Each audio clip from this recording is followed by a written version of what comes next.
स्वागत है आपका अपने यूट्यूब चैनल HRY एजुकेशन में। HSSC CET की तरफ से भाई जो मेन इम्पोर्टेंट न्यूज़ है वो लेकर के आए हैं कि भाई जो एब्सेंट PMT के अंदर रह गए थे उनके लिए अपडेट है। मेल कैंडिडेट की फोर्थ लिस्ट आएगी या नहीं आएगी वो अपडेट है। फीमेल कांस्टेबल की वैकेंसियाँ बढ़ेंगी या नहीं बढ़ेंगी वो अपडेट है। फरवरी के अंदर टेक्निकल के जो फॉर्म फिल करवाए गए थे उनका एग्ज़ाम कब तक होगा, तो ये भी अपडेट आपको देने वाले हैं। चाहे स्टेनोग्राफर है, MPSW है, स्टाफ नर्स है, तमाम जितने भी एग्ज़ाम थे। तो वीडियो के अंत तक जरूर बने रहें और चैनल को सब्सक्राइब करना न भूलें ताकि आगे आने वाली वीडियो का नोटिफिकेशन सबसे पहले आप तक पहुंचे। तो मेन चीज़ कहते हैं भाई, जो आपका PST चला हुआ है मेल कैंडिडेट का, उसके अंदर 2 दिन हो चुके हैं। 15 से आपका स्टार्ट हुआ था, 20 तक का शेड्यूल है, यानी 5 दिन का। तो इस शेड्यूल के अंदर कितने अभ्यर्थी भाई प्रेजेंट हो रहे हैं, कितने इसके अंदर डिस्क्वालीफाई हो रहे हैं, तो ये डाटा अहम मुद्दे रखता है फोर्थ लिस्ट के लिए। ठीक है, अब एक आंकड़े के ऊपर अगर हम नज़र डालें तो टोटल जो उम्मीदवार वहाँ पर वही 66,000 हैं। 66,000 में से देखो 8 से 10,000 का अपसेंट होना कोई बड़ी बात नहीं है, इतने उम्मीदवार तो हो भी जाते हैं। लेकिन हम एक आंकड़ा लेकर के चलते हैं भाई, 6,000 कैंडिडेट जो हैं वो अपसेंट होंगे भाई, तैयारी नहीं है किसी कारणवश। अब मामला रह गया 60,000 के ऊपर। अब 60,000 में से पर डे भाई लगभग 75% जो उम्मीदवार हैं वो क्वालिफाई हो रहे हैं, यानी 25% का जो आंकड़ा हमारा डाउन जा रहा है। 25% ये पर डे का आंकड़ा है, 2 दिन हो गए हैं इनके अंदर भाई 25% जो उम्मीदवार है, 25 से 30% का जो आंकड़ा है वो डिस्क्वालीफाई का है। अब इसके अंदर आगे भी काफ़ी दिन तक चलने वाली है, 20 से 25 दिन तक चलने वाली है ये। अब काफ़ी सारे उम्मीदवार ये भी बातें कर रहे हैं कि भाई फर्स्ट और सेकंड शिफ्ट वाले ही एग्जाम के अंदर बैठ पाएंगे, थर्ड लिस्ट वालों को नहीं बैठाया जाएगा। एक ये भी खबरें चली हुई हैं, लेकिन वास्तविकता क्या है? वास्तविकता ये है कि भाई जब PST तक वहाँ पर 7 से 8 गुना अभ्यर्थी बचेंगे तभी फोर्थ लिस्ट आएगी। अब 7-8 गुना बच्चे बचे हुए उनके पास, और आप ये बात करें कि थर्ड लिस्ट वालों का तो एग्ज़ाम के अंदर बैठ ही नहीं पाएंगे, तो ये कैसी पॉसिबल है? ये तो पॉसिबिलिटी नहीं है, क्योंकि फोर्थ लिस्ट वालों को किस लिए बुलाया जा रहा है कि भाई यहाँ पर उम्मीदवारों की संख्या थोड़ी ज़्यादा हो। अब जहाँ तक संभावना है भाई 5 गुना की लिस्ट और आएगी आपकी फोर्थ लिस्ट। अब उसके अंदर नाम किसका आएगा किसका नहीं आएगा, देखो जर्नल की तो आने वाली है नहीं, जर्नल की तो 2 लिस्ट आई थी, उसमें सारे अभ्यर्थी कंप्लीट हो चुके हैं।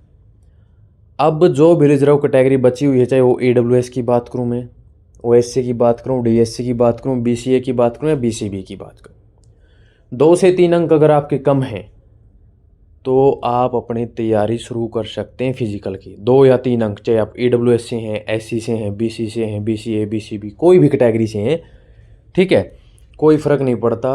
अगर आपके 2 या 3 अंक कम हैं, ज़्यादा कि मैं नहीं कहता कि 5 अंक डाउन जाएगी, ये पॉसिबिलिटी नहीं है। जैसे भैया 68.72 पे लगी थी AWS की, 66 नंबर वाला या 66.5 नंबर है जिसके पॉइंटों के अंदर भाई वो तैयारी में जुट जाए, वो वेट ही ना करे कि मेरा नहीं आएगा, 100% आएगा और रिटर्न में भी बैठेगा वो।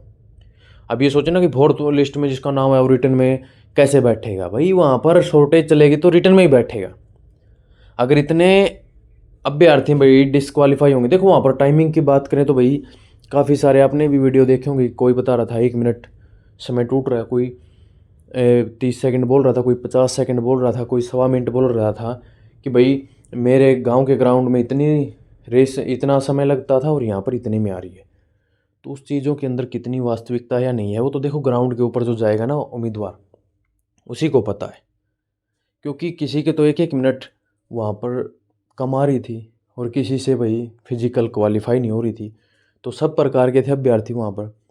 ऐसा नहीं था कि भाई ट्रैक अपने आप ही किसी भी उम्मीदवार को भगाते हुए चल रहा है, मेहनत तो देखो हमें ही करनी पड़ेगी।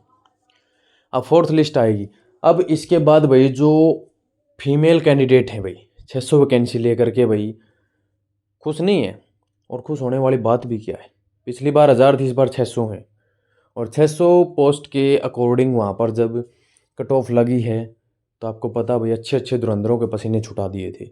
मेल कैंडिडेट की ही लिस्ट देख करके उन्होंने अंदाज़ा लगा लिया था कि भाई तुम्हारी कट ऑफ I5 जाएगी। लेकिन फीमेल की भी सेकंड लिस्ट आएगी। कब आएगी? पीएचडी के समय, क्योंकि एक बार में उनको 25 गुना शॉर्ट लिस्ट कर दिया गया है। अब ईडब्ल्यूएस वाले अभ्यर्थी अगर ये सोचे 70 वाले का नाम आ जाएगा या 68 वाले का या 62 वाले का नाम आ जाएगा, भाई पॉसिबिलिटी नहीं है। नंबर ऑफ वैकेंसी वहाँ पर कम है, इसलिए आपकी कट ऑफ ज़्यादा है।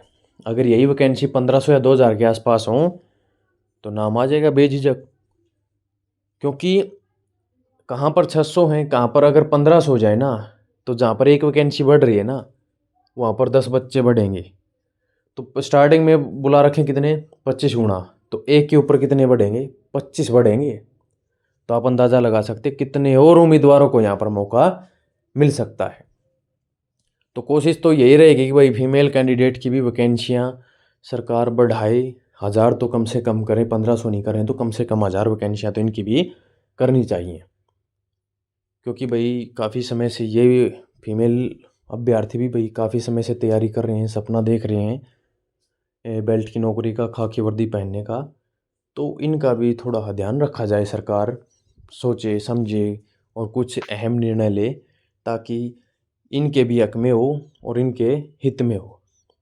अब बात करते हैं कि भाई जो फॉरेस्ट गार्ड जो पीएमटी के अंदर भाई अब्सेंट थे, उनका 17 तारीख को शेड्यूल जारी कर दिया गया है। ठीक है, कल की डेट में वो क्या दे सकते हैं भाई, अपना जो पीएमटी जो अब्सेंट कैंडिडेट हैं वो दे सकते हैं। ठीक है, इस बात के अंदर भाई कोई नहीं है। अब इसके अंदर जो अब्सेंट हैं भाई पीएचडी के दौरान, जो अब्सेंट अभ्यर्थी हैं 10 से 12% का, कहीं पर 15% के अंदर आंकड़ा आ रहा है कि अब्सेंट हैं। तो इस चक्कर में अब्सेंट है भाई, दोबारा मौका मिलेगा। अब मौका मिलेगा या नहीं मिलेगा, क्योंकि पीएमटी के अंदर मौका मिला था, बायोमेट्रिक में जो अब्सेंट था उसको भी मौका मिला था। तो अब ये मौके की तलाश में है कि भाई जिसका 7 दिन पहले या 10 दिन पहले पीएमटी हुआ था और अचानक से नाम आ गया भाई लिस्ट के अंदर कि भाई पीएचडी के लिए बुला रहे हैं और तैयारी नहीं है, तो सोचा भाई 4-5 दिन इसको जाने दे, बाद में अब्सेंट को बुलाएंगे तो इतने तब तक थोड़ी बहुत तो तैयारी हो जाएगी, तो रेस लगा देंगे। तो पीएचडी के अंदर ऐसी छूट मिलेगी या नहीं मिलेगी? वरना फिर तो कल को भाई रिटन एग्जाम के अंदर भी मांगेंगे छूट कि भाई इनको दे लेने दो, हम देख लेंगे बाद में फिर हम शेड्यूल जारी करवा लेंगे। देखो, होने को कुछ भी हो सकता है, लेकिन जो चीज़ें हैं, अगर कोई ठोस रीज़न है भाई, एग्ज़ाम था, कोई अदर स्टेट का एग्ज़ाम था, सेंटर का एग्ज़ाम था, कोई यूनिवर्सिटी का एग्ज़ाम था, कॉलेज वगैरह का था, तो बात तो देखो अलग है। लेकिन जो ये चीज़ें न होने के कारण भी एब्सेंट रहता और बाद में मौका मांगता, तो वो चीज़ें थोड़ी गलत हो जाती हैं।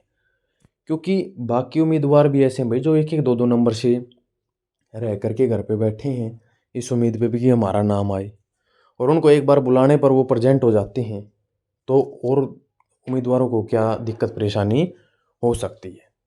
ठीक है, तो भाई अब बात है एमपीएसडब्ल्यू स्टाफ नर्स, स्टेनोग्राफर या फिर जो टेक्निकल के जितने भी डिपार्टमेंट थे उनका एग्ज़ाम कब होगा।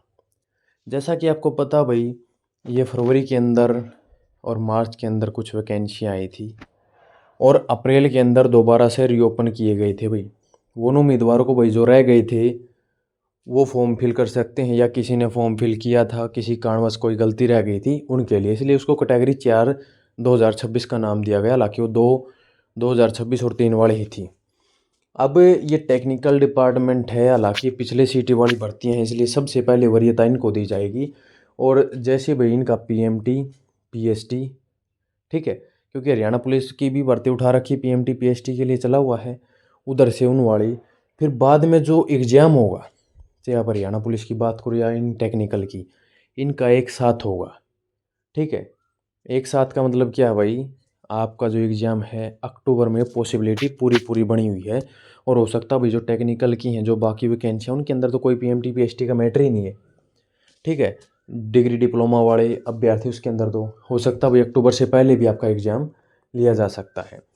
मोटे मोटे तौर पर अगर आपको देखा जाए तो जून ऑफ जा चुकी है, 3.5 महीने का ही समय बचा हुआ है, और हो सकता है भाई ये टेक्निकल वालों को तो 3.5 महीने का भी समय ना मिले, जुलाई में, अगस्त सितंबर में भी कंडक्ट करवाया जा सकता है।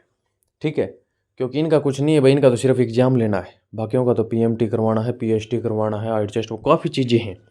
ठीक है, तो अपनी तैयारी में लगे रहें और मीटर खींच दें भाई।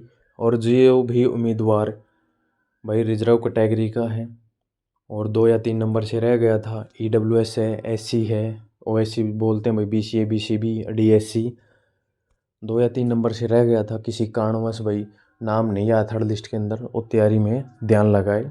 फोर्थ लिस्ट आएगी, पक्का आएगी, कन्फर्म है। और इतनी जल्दी तो नहीं आएगी कि आप ये सोचो भी कल की डेट में आ जाए, परसों की डेट में आ जाए। पहले पीएचडी फर्स्ट चरण का होगा, फिर सेकंड का, फिर थर्ड का। जैसे जैसे धीरे धीरे शेड्यूल जारी होता जाएगा, उसी के अकॉर्डिंग देखा जाएगा भी कितने उम्मीदवारों की और आवश्यकता भाई 5 गुना की पड़ रही है, 4 गुना की पड़ रही है, 3 गुना की है या 7 गुना की, तो उसके अकॉर्डिंग अभ्यर्थियों को बुलाया जाएगा। अब 5 गुना, जैसे 5 गुना की आवश्यकता है तो 7-8 गुना को तो बुलाएंगे, क्योंकि ज़रूरी थोड़ी ना कि 5 के 5 गुना इसको क्वालिफाई करेंगे। अब जैसे उनके पास 7 गुना अभ्यर्थी हो गए भाई, 7 गुना, 3 गुना की आवश्यकता है, तो 3 गुना में काम थोड़े ना चलेगा, 5 या 6 गुना बुलाए जाएंगे। अब उनमें से कोई पीएचडी में जाएगा, बाहर कोई एब्सेंट रह जाए, कुछ और होगा, तो उसके अकॉर्डिंग 6-7 गुना की लिस्टें दोबारा से फिर बन जाएगी। तो निश्चिंत होकर के अपनी तैयारी करते रहें।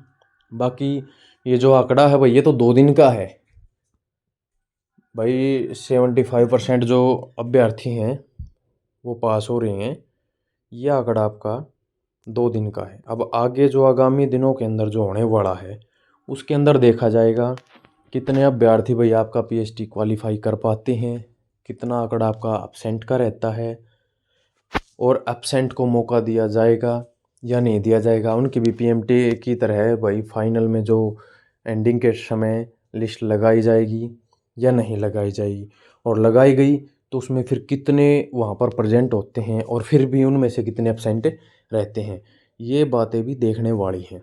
बाकी आप अपनी तरफ से भाई पूरा ध्यान, अपने जो फोकस आपका एम है, उद्देश्य है। अब जिन उम्मीदवारों का भाई लिस्ट में नाम नहीं आया है और फोर्थ लिस्ट का, यानी कि एक आस टूट चुकी थी कि भाई फोर्थ लिस्ट आएगी या नहीं आएगी, अब वेट तो सिर्फ उन अभ्यर्थियों का रहेगा भाई जो जनरल कैटेगरी के अंदर, जिनके मात्र 50 नंबर हैं, रिजर्व कैटेगरी के अंदर 40-45 के ऊपर बैठे हैं, और जनरल कैटेगरी के अंदर 50-55 या 60 तक भी बैठे हैं। तो देखो उनका तो नाम आना है नहीं भाई, अगर उन्होंने रिजर्व कैटेगरी से फॉर्म फिल किया है, वरना जनरल के अंदर तो 50 पे लिस्ट गई हुई है। अगर 50-55 नंबर थे और उन्होंने रिजर्व कैटेगरी से फॉर्म फिल कर दिया, तो उनको भाई कोई बेनिफिट नहीं होगा इस भर्ती में, क्योंकि इतनी कम कट ऑफ डाउन नहीं जाएगी किसी भी कीमत पर। अब वो अपनी या तो ग्रुप डी की तैयारी करो, अगर कोई टेक्निकल का डिप्लोमा है तो उसकी तैयारी करो, अन्यथा कोई स्कोप नहीं है। आगे जितनी वैकेंसी आएंगी उनकी कट ऑफ तो आपको पता भाई और भी हैवी जाएगी। ठीक है, तो अपनी तैयारी करते रहें, घबराना नहीं है। 2 या 3 अंक वाले अपनी तैयारी करते रहें। अगर मान के चलिए भाई ईडब्ल्यूएस के अंदर आपके 66 नंबर हैं, 66 नंबर तक वाला अभ्यर्थी अपनी तैयारी में जुट जाएं, इतनी कट ऑफ तो कम जाएगी। 65 वाले का भी नाम आ सकता है, वरना 66 वाले का तो नाम आना ही आना है। ठीक है, पिटिशनर बनने की कोई आवश्यकता नहीं है, वेट कीजिए, फोर्थ लिस्ट है, क्योंकि पिटिशनर जो है उनका अलग से होगा, वो तो कोर्ट के ऊपर आधारित है भाई, नाम आएगा या नहीं आएगा। लेकिन अगर आपके 65 या 66 नंबर है तो आपको पिटिशनर बनने की आवश्यकता नहीं है, आपका तो वैसे भी आ जाएगा। अगर मान के चलिए इतने नंबर है और पिटिशनर बन गए और कोर्ट का फैसला आपके फेवर में नहीं आया, तो फिर आप इनएलिजिबल हो जाओगे, भले ही आपका स्कोर उसके जितना ही क्यों ना हो, क्योंकि फिर उन चीज़ों को नहीं देखा जाएगा, आपको पिटिशनर में ही काउंट किया जाएगा। ठीक है, तो निश्चिंत होकर के भाई अपनी तैयारी करते रहें, घबराने की कोई आवश्यकता नहीं है। फोर्थ लिस्ट आएगी मतलब आएगी। ठीक है, क्योंकि 2 दिन का रिकॉर्ड है भाई, आगे और जो उम्मीदवार हैं वो क्या वहाँ पर मैदान के अंदर भाई क्या अपना दिखाते हैं भाई। ठीक है, तैयारी है या नहीं है वो आगे की बात है, लेकिन फोर्थ लिस्ट आएगी आपकी। अगर वीडियो आपको अच्छी लगे तो भाई लाइक करें और चैनल को ज़्यादा से ज़्यादा सब्सक्राइब करें, और वीडियो को आपके पास जितने भी ग्रुप हैं तमाम सभी के अंदर इसको ज़्यादा से ज़्यादा शेयर करें, ताकि जानकारी सभी तक पहुँचे। निश्चिंत रहें भाई, 100% आएगी।